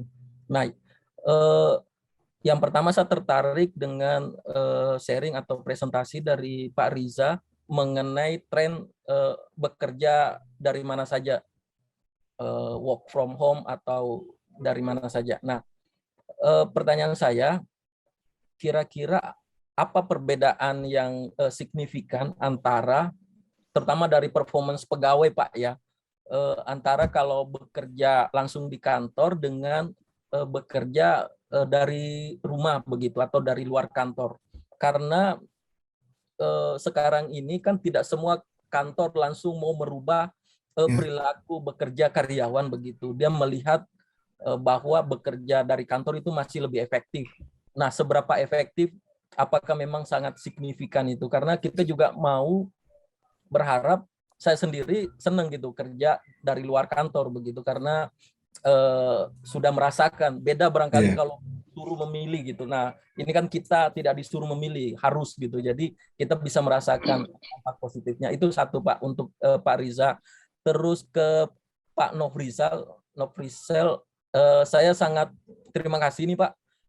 Tadi materinya sangat bagus buat kami ini di pelabuhan, karena pelabuhan itu kan bagian terpenting dari logistik Pak ya, dalam hal bongkar muat barang melalui laut gitu. Nah, yang saya tadi tertarik itu juga waktu pembahasan digitalisasi. Nah, saya sedikit mau menyampaikan juga Pak bahwa kami ini di Pelindo khususnya di wilayah Makassar dan Timur ini kita juga sudah memasuki masa digitalisasi itu Pak. Kita juga sudah menyediakan platform teknologi yang memungkinkan itu pemilik-pemilik kapal kalau mau sandar kapalnya, mau bongkar muat peti kemasnya itu tidak perlu ke kantor.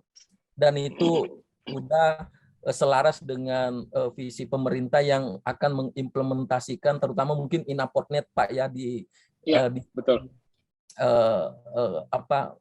Pelanggan kapal gitu Pak. Nah, pertanyaan saya tadi itu kira-kira karena ini kan di pelabuhan itu banyak Pak, banyak yang terlibat ya, bukan cuma Pelindo.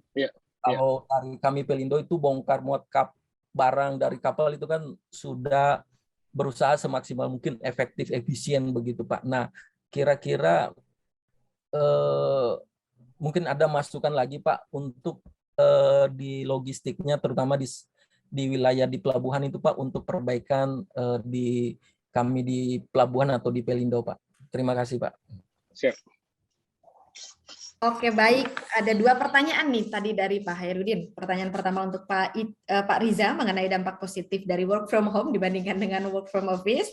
Kemudian yang kedua terkait dengan masukan nih, apa kira-kira masukan dari Pak Nofrisel untuk perbaikan Pelindo ke depannya yang sekarang sudah menerapkan digitalisasi. Saya persilahkan kepada Pak Riza terlebih dahulu untuk menjawab pertama. Saya pertanyaan pertama, terima kasih Pak Hairudin atas pertanyaannya. Jadi tadi yang ditanyakan adalah perbedaan signifikan ya, membutuhkan apa ya. Jadi ya ada syaratnya Pak Hairudin untuk bisa membangunnya. Memang sekarang seperti yang tadi katakan, kita sudah terbiasa karena diminta untuk bekerja dari remote area atau dari rumah lah, itu kan sekarang sudah terbiasa. Jadi kita harus mencoba membiasakan diri kembali untuk bekerja di kantor lah, kira-kira seperti itu kan, kalau memang ada tuntutan sekarang kembali ke kantor. Nah, bicara bedanya apa sih secara signifikan, itu terkait dengan masalah, kalau saya sih mengatakan 2 hal Pak. Satu, masalah untuk kalau kita kaitan dengan kinerja ya, itu satu adalah faktor kemandirian. Jadi kalau misalnya kita kerjanya di luar kantor, pasti faktor kemandiriannya harus lebih kuat nih Pak, dari masing-masing karyawan ya untuk bekerja, karena kan tidak ada kontrol, tidak ketemu teman langsung ya, langsung tatap muka, atasan juga tidak ada gitu di hadapan kita gitu ya. Lalu kalau dari sisi perusahaannya berarti perlu ada faktor trust gitu ya, bahwa memang orang itu nanti akan bekerja dengan baik, target tercapai, kinerjanya bagus, meskipun tidak banyak dilakukan monitoring itu. Nah, masalahnya sekarang seberapa jauh kita mau menjaga kedua hal itu dari dua pihak. Nah, biasanya teknologi membantu kita di sana, Pak. Masuklah teknologi yang untuk bisa membuat kita itu bisa bekerja dengan lebih mandiri, gitu ya. Nah, kemudian dari sisi lain, organisasi atau perusahaan juga bisa mengembangkan sistem-sistem yang bisa memastikan bahwa kita itu bekerja sesuai dengan harapan. Kira-kira seperti itu, Pak. Nah, itu lain kalau misalnya di kantor. Kalau di kantor kan udah jelas dikondisikannya sudah ada seperti itu. Nah, sekarang ini kalau ditanya gimana di Indonesia sendiri, kami di tahun 2019 kalau tidak salah itu pernah melakukan research. Memang kalau di Indonesia sendiri berbeda dengan yang di luar gitu ya, yang ada di riset itu. Kalau kami waktu riset melalui salah satu center kami, itu kecenderungannya masih senangnya kalau bisa kembali ke kantor katanya ya. Dari hasil riset ya, dari hasil riset nih. Kenapa? Karena memang ada faktor lain Pak yang berpengaruh kalau saya lihat adalah dari faktor budaya kita nih. Karena kalau kita pergi kantor itu kan gak hanya sekedar kerja, tapi ada variasi, berkomunikasi, ngobrol, ngegosip kali ya, gibah gitu ya istilahnya ya. Itu yang hilang tuh kalau kita di rumah gitu ya. Karena kalau misalnya mau diskusi ya mesti setting dulu minimum pakai handphone ya untuk menggunakan aplikasi yang ada gitu kan. Nah, ada faktor momen istilahnya human momennya yang hilang, faktor momentum manusianya yang hilang, Pak. Nah, tapi kembali Pak, dari sisi dari sisi teknologinya memungkinkan untuk dua-duanya itu dikombinasi. Sekarang tinggal dilihat saja seberapa jauh tingkat kebutuhan dan kepentingan untuk bisa melakukan pekerjaan. Karena sekarang ini juga seperti yang tadi saya sampaikan nanti kalau Bapak sudah dapat PowerPoint-nya bisa lihat PDF-nya ya. Ada yang namanya hybrid model. Jadi hybrid model itu mengharuskan kita memang ya satu waktu kerja di kantor, satu waktu memang kerja di luar kantor, misalnya seperti itu, di remote area seperti itu, Pak. Jadi itu yang rasanya menjadi jalan tengah juga yang bisa menyelesaikan itu. Nah, kira-kira dari saya singkatnya seperti itu, Pak Herudin. Mudah-mudahan menjawab pertanyaan Bapak. Baik, terima kasih Pak Ica atas penjelasan mengenai faktor-faktor apa sih yang dibutuhkan untuk melaksanakan work from home agar bisa memberikan dampak positif ya. Meskipun memang benar Pak, kadang-kadang tadi faktor human itu kita butuhkan ya, perlu bercengkrama, gosip-gosip, gibah gitu ya Pak ya. Oke, baik, kita akan beranjak ke pertanyaan kedua yang akan dijawab oleh Pak Nofrisel. Silakan Pak.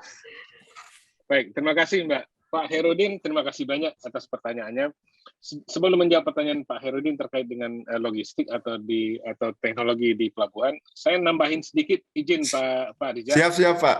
Jadi Pak Herudin, tidak hanya kita individual, bahkan perusahaan, bahkan negara pun sedang sibuk beradaptasi dengan perubahan yang terjadi. Jadi artinya apa? Artinya memang situasi kita memang yang justru di samping regulasi dan segala macam yang dibuat oleh pemerintah, kita memang semua sedang belajar gitu ya tentang bagaimana beradaptasi dengan situasi yang ada. Saya sama Pak Riza sesama-sama dosen gitu ya, kita kadang ada unsur emosionalnya gitu melihat kita berhadapan dengan laptop, kemudian mahasiswa semua nggak ada yang muncul off cam semua gitu ya.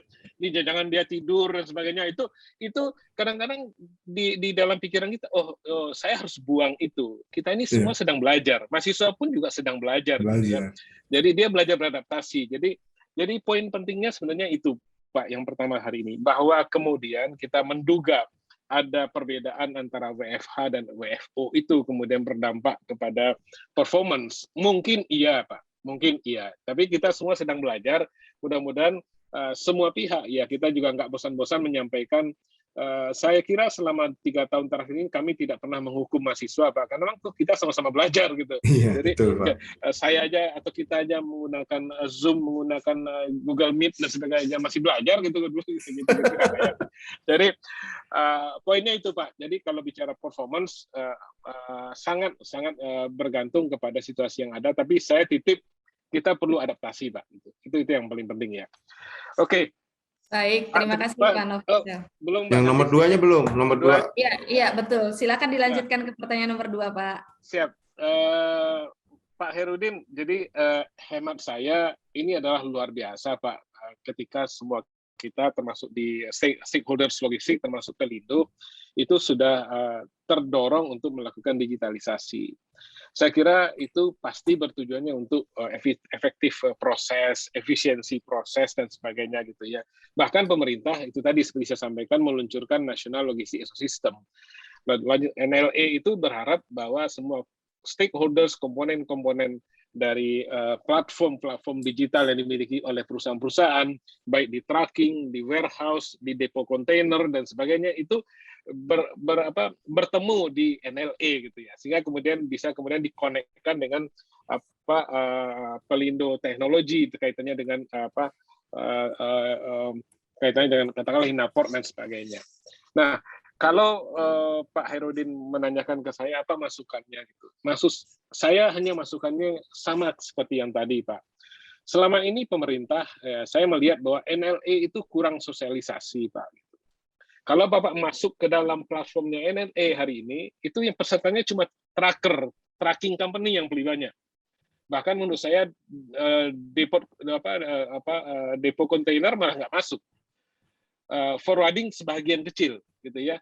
Jadi mereka itu belum berhasil di istilahnya itu digiring untuk masuk ke NLE. Kenapa?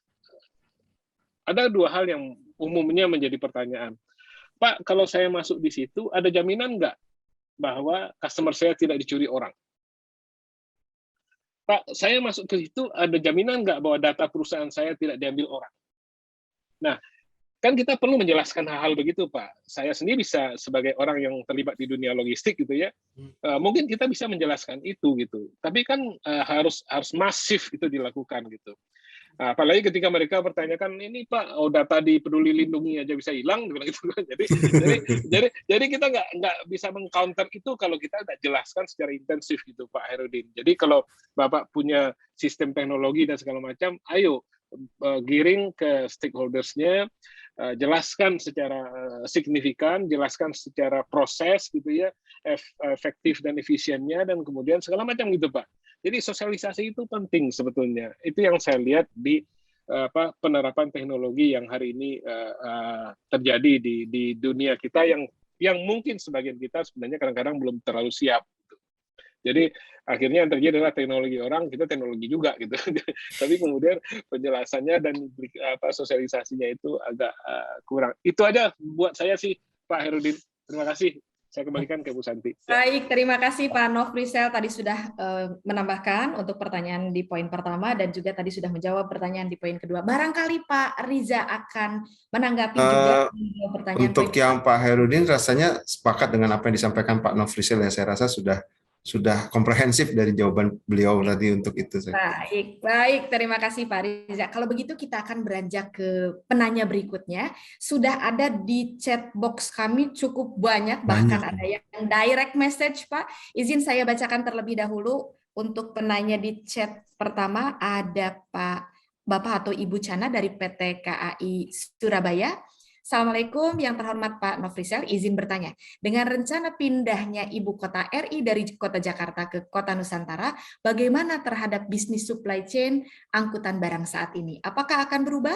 Untuk bisnis supply chain ke depan, peluang bisnis apa untuk kereta api? Mungkin bisa langsung dijawab terlebih dahulu oleh Pak Nofrisel. Monggo. Masih di mute Pak, maaf Pak. Ya, Oke. Baik. Terima kasih Pak Chana, pertanyaannya bagus sekali ya.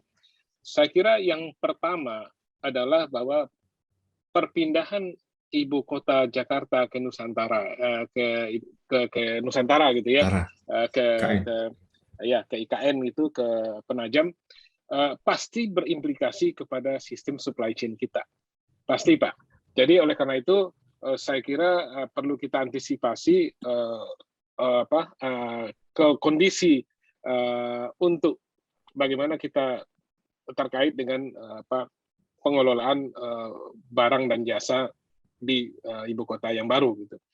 Nah, tetapi saya mau mengatakan bahwa kalau misalnya kita melihat spektrum Indonesia secara keseluruhan sebenarnya perpindahan itu atau supply chain itu barangkali selama proses rekonstruksi pembangunan sampai pada masa-masa di mana kita melakukan semacam pemeliharaan dan pengembangan gitu. Tapi selama masih itu, dan saya lihat bahwa rencana pemerintah kan cukup panjang, mungkin 3 kali 5 tahunan barangkali ya, untuk bisa survive sampai ke sana gitu. Nah, itu tidak terlalu mempengaruhi domestic supply chain secara keseluruhan, Pak Chana. Jadi oleh karena itu hemat saya sih paling ketika kita bicara tentang kalau Bapak misalnya tim dari logistik kereta api ingin mempersiapkan diri mengantisipasi itu, ya mungkin kita perlu pertama mungkin keahliannya adalah di bidang pengangkutan barang melalui kontainer yang ada di dalam gerbong kereta api maupun segala macamnya gitu ya. Dan itu mungkin setidak-tidaknya dari port to port atau station to station gitu, atau Bapak memang membangun sendiri dari Balikpapan ke Penajam misalnya gitu, kalau misalnya bisa seperti itu. Jadi tapi kolaborasi dengan pihak lain pasti tetap akan perlu dilakukan.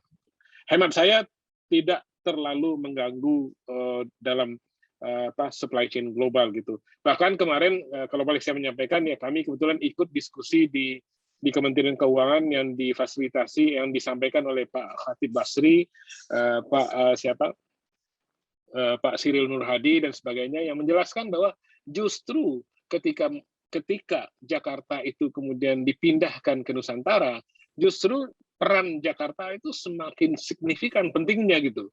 Kenapa? Karena 1,6 juta orang akan kosong di Jakarta, dan kemudian perubahan bisnis dan kota Jakarta akan menjadi sebuah new model yang luar biasa gitu. Jadi bukan malah sepi gitu, Pak. Jadi Saya kira itu yang mungkin bisa saya jawab sementara. Gitu Bu Santi, Pak Chandra, terima kasih. Baik, terima kasih atas jawaban dari Pak Nofrisel untuk pertanyaan dari Pak Chandra.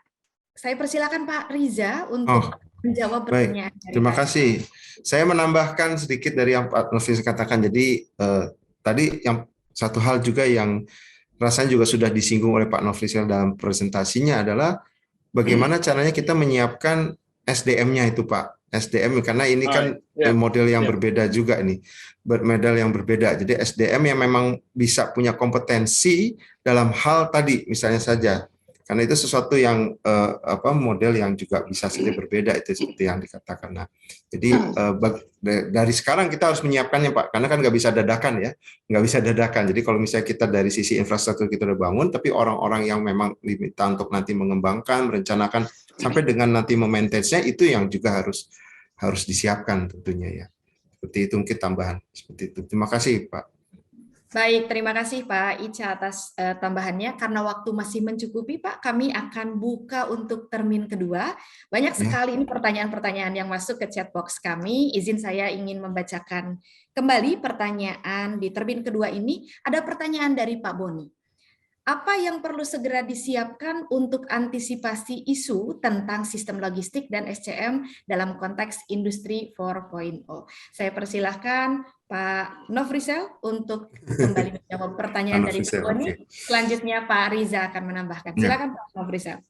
Baik, terima kasih banyak Pak Boni atas pertanyaannya.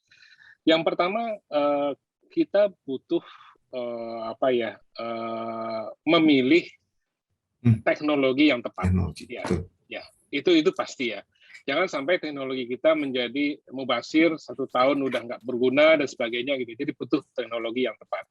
Dan seperti saya sampaikan di awal bahwa esensi dari industri 4.0 adalah utilisasi dari teknologi cyber, robotik, artificial intelligence, dan Internet of Things.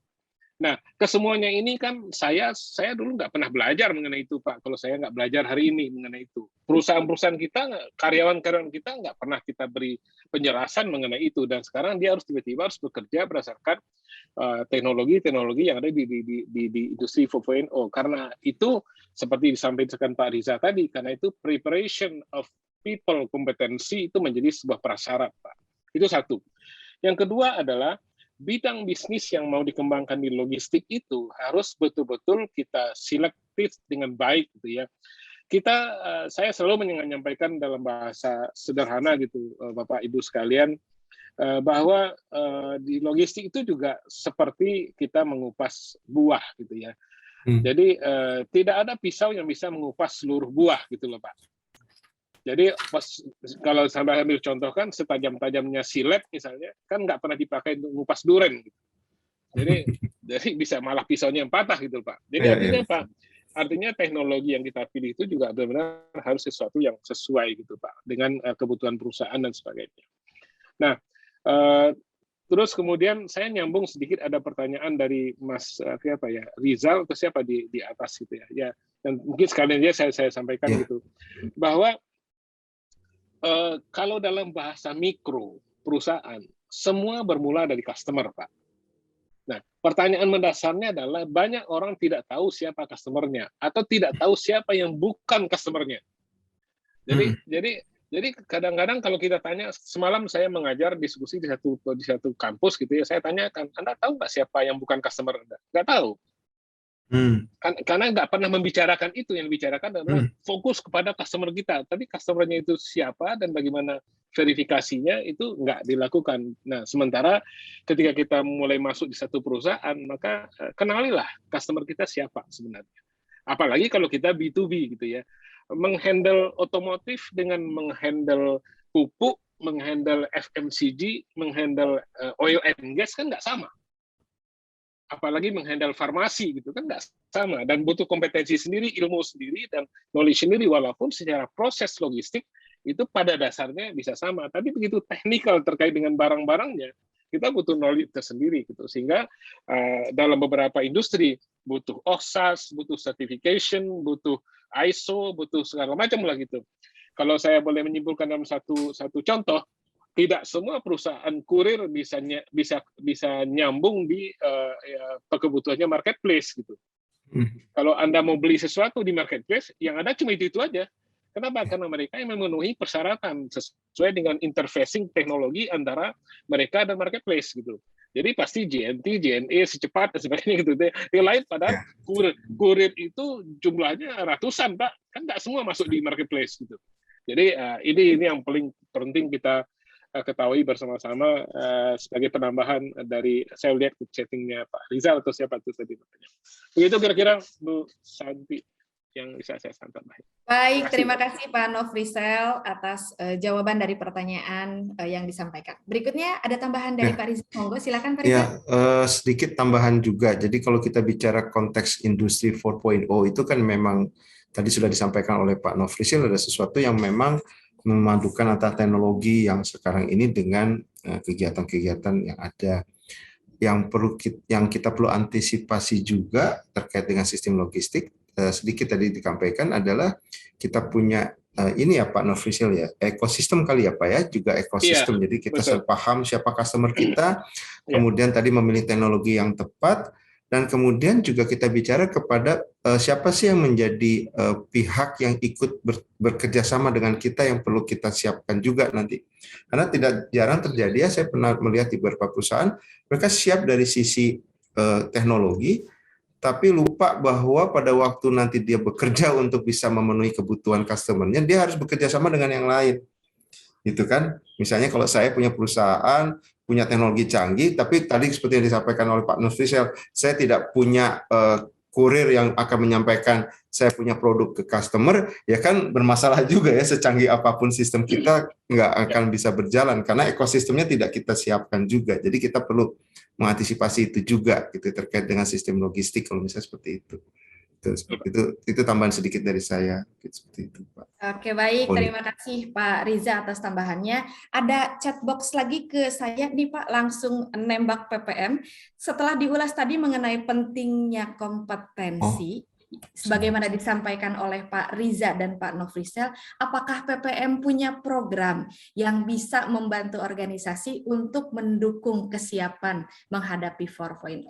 Monggo silakan dijawab. Mungkin ini spesifik ke Pak Riza ya Pak. Tapi rasanya di Pak Nofrisel juga bisa menjawab itu juga nanti ya. Oke, siap. Baik. Saya kalau ditanya apakah PPM memilikinya, iya. Mungkin nanti Bapak, ini siapa yang jawab? Karena nggak ada di chat. Oh langsung ya, kayaknya ke Bu Santi. Direct message Pak. Ada. Nanti silakan bisa menghubungi beberapa program pelatihan. Bahkan kalau nggak salah juga kita punya sertifikasinya untuk yang terkait dengan itu. Oke, seperti itu. Silakan, mungkin dari Pak Nofrisel bisa menambahkan juga. Monggo silakan Pak Nofrisel. Pak Nofrisel salah satu mempunyai School of Logistics juga nih Pak ya. Silakan Pak. Iya Pak. Terima kasih Pak Risa dan Bu Santi. Jadi saya kira sekarang kebutuhan akan certification gitu ya di bidang logistik itu sangat luar biasa. Dan bukan hanya pemerintah, bukan hanya individu, tapi juga perusahaan-perusahaan. Jadi saya kira apalagi ketika kita juga sudah under supervise atau under license dari BNSP misalnya gitu ya, kita punya LSP gitu, dan kemudian juga apalagi misalnya satu sistem pelatihan dan juga sebagai bagian dari global certification gitu. Jadi kalau sedikit cerita mengenai itu PPM, saya kira kami bekerja sama terus dengan PPM sejak zaman Pak Dr. Andi Ilham Said dulu ya. Jadi kita Pak Ais itu kita bekerja sama terus gitu, dan saya kira apalagi ketika kemudian kami kebetulan memiliki license dengan Jepang untuk program sertifikasi di bidang logistik dan dengan European Logistic Association gitu. Dari ELA itu atau European Logistic Association itu mereka secara resmi menunjuk Asosiasi Logistik Indonesia sebagai NCC di Indonesia. NCC itu National Certification Center gitu. Jadi tersedia cukup banyak Pak, dan saya kira kolaborasi di antara semua pihak, karena kita juga bekerjasama dengan beberapa perguruan tinggi, beberapa universitas gitu ya, dan bahkan kalau boleh saya mengatakan kita bahkan kerjasama dengan SMK bahkan, karena SMK itu juga sangat karena terus terang Pak, secara keseluruhan global people di logistik dan supply chain itu hari ini shortage sekitar 22%. Jadi karena itu kalau orang yang memiliki kemampuan dan kompetensi di bidang logistik dan supply chain itu tanda kutip akan sangat laris hari ini. Jadi kalau Bapak Ibu melihat saya punya mungkin 6 kartu nama kali ya. Jadi karena itu di bidang logistik dan supply chain dan kita akan selalu bertemu dengan orang-orang logistik yang bulan lalu ngasih kartu nama X, gitu, bulan depan ketemu sama dia, oh saya sekarang ada di sini Pak Nov, sini Pak Nov. Jadi pindah-pindah terus gitu. Karena memiliki kemampuan dan kompetensi atau sertifikasi. Saya kira gitu tambahannya Pak Riza. Terima kasih Pak Santi. Baik, terima kasih. Itu tadi jawaban dari Pak Riza dan Pak Nofrisel. Untuk pertanyaan dari Bu Lydia yang langsung direct message ke saya.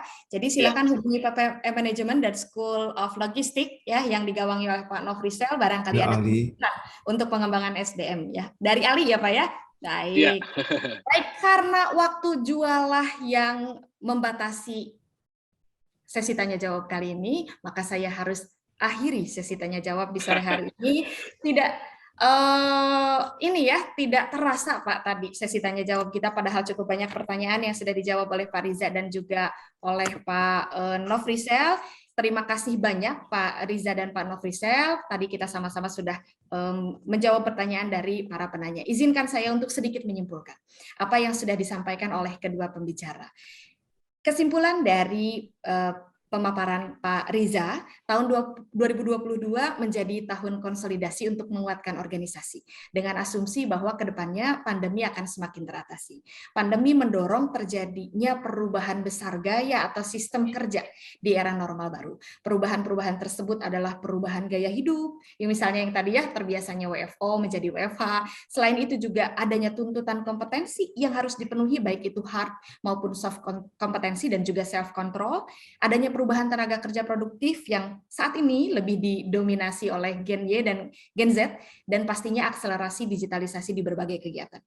Perubahan tersebut berdampak pada emosional, fisikal, teknologi, dan juga purposeful workplace yang menuntut organisasi untuk melakukan prioritas atas kegiatan manajerial.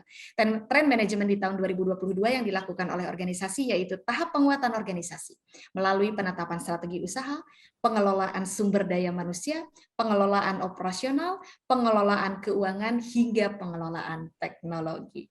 Adapun di sesi kedua, Pak Nofrisel melalui paparannya menyampaikan bahwa pandemi COVID-19 memberikan implikasi luar biasa pada bidang logistik. Tahun 2020 sampai sekarang, industri logistik tumbuh sangat pesat, baik dari sisi pemain, skala ekonomis, hingga bidang bisnis, dan diprediksi ini akan terus meningkat. COVID-19 berdampak besar terhadap logistik, terutama bulk-based logistik yang sifatnya B2B, yang mengalami penurunan. Namun untuk courier base logistik justru mengalami peningkatan karena adanya perubahan gaya hidup. Yang menjadi hot issue adalah kelangkaan kontainer, digitalisasi, recovery COVID, kompetensi dan sertifikasi SDM, serta green logistik. Tapi yang menjadi topik bahasan di pertemuan atau di sesi diskusi ini ada 3, yaitu recovery COVID, kemudian kompetensi, dan juga digitalisasi. Era industri saat ini yaitu era 4.0 adalah tren industri yang menggabungkan otomatisasi dan teknologi cyber. Solusi digital memberikan dukungan logistik untuk membantu saving cost, memperingkas birokrasi, bahkan semakin kuat untuk tracking sistem. Dan yang terakhir, impact COVID juga adanya perubahan-perubahan besar di berbagai bidang yang memaksa spektrum industri menyesuaikan, sehingga diharapkan terjadi perubahan yang cukup signifikan. Dari sisi SDM, ada SKKNI sektor logistik dengan banyak unit kompetensi yang diharapkan para logistian berbasis kompetensi. Dukungan SDM, teknologi, policy, dan partnership menjadi kunci pencapaian kesuksesan logistik dan supply chain. Itulah kesimpulan yang bisa saya sampaikan dari kedua pembicara. Selanjutnya mari kita dengarkan closing statement dari kedua pembicara kita. Saya persilakan Pak Nofri untuk menyampaikan closing statement-nya terlebih dahulu. Selanjutnya nanti akan dilanjutkan oleh Pak Riza. Silakan Pak Nofrisel. Baik, Mbak Santi, terima kasih banyak ya. Saya appreciate sekali dengan cara kita sore ini. Juga Pak Riza, mudah-mudahan bermanfaat buat teman-teman semua. Saya ingin menyampaikan bahwa dalam bahasa sederhana, supply chain itu bicara tentang bagaimana memproduksi barang secara baik dan bagaimana mendistribusikan barang itu secara baik. Itulah sebenarnya key success factor dari sebuah konsepsi supply chain dan logistik gitu ya. Artinya kedua-duanya sebenarnya nggak bisa dipisahin gitu. Nah, kalau kita bicara barang, maka artinya apa? Tidak ada logistik tanpa ada barang. Atau misalnya kita supply chain bisa membangun satu kawasan industri yang melahirkan barang juga gitu. Jadi artinya apa? Artinya oleh karena itu mungkin ada beberapa pertanyaan teman-teman yang tidak sempat dijawab ya terkait dengan perkembangan hari ini di mana intermediary proses itu semakin terdisruption gitu ya.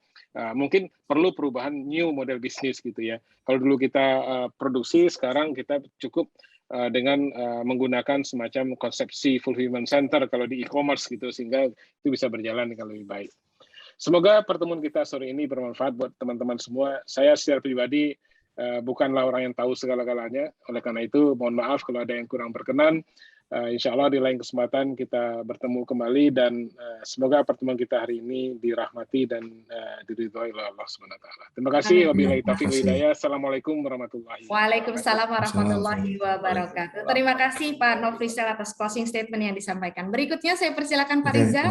Terima kasih Bu Santi, Mbak Santi.